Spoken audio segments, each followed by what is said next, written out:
সার্বিক সূচক বেড়েছিল ৩৮ পয়েন্ট এবং ডিএসইতে বাজার মূলধন বেড়েছিল ৬,০০০ কোটি টাকার বেশি। সাপ্তাহিক পুঁজি বাজারে ৫ কর্মদিবসে ৪ দিনের লেনদেন ৫০০ কোটি টাকার উপরে হয়েছিল।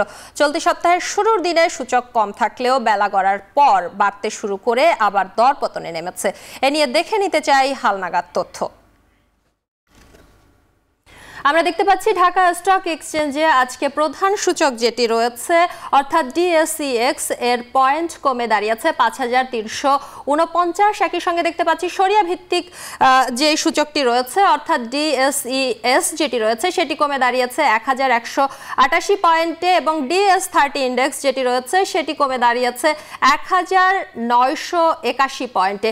এরপরে আমরা দেখে নিতে চাই মোট লেনদেন কত হয়েছে। এখন পর্যন্ত মোট লেনদেন হয়েছে ৩৬৬ কোটি টাকা। এরপরে আমরা জানাবো দর পরিবর্তনের খবর। আমরা দেখতেই পাচ্ছি যে এখন পর্যন্ত দর বেড়েছে ১৭৪টি কোম্পানির, দর কমেছে ১৫৩টি কোম্পানির এবং দর অপরিবর্তিত রয়েছে ৫৪টি কোম্পানির। অর্থাৎ আমরা বলতেই পারি যে এখন পর্যন্ত যে লেনদেন হয়েছে সেখানে যেমন এখন পর্যন্ত লেনদেনের পরিমাণ ৩৬৬ কোটি টাকা, তেমনিভাবে এখন পর্যন্ত দর অপরিবর্তিত রয়েছে ৫৪টি কোম্পানির। এই ছিল ঢাকা স্টক এক্সচেঞ্জের আজকের সার্বিক হালনাগাদ তথ্য।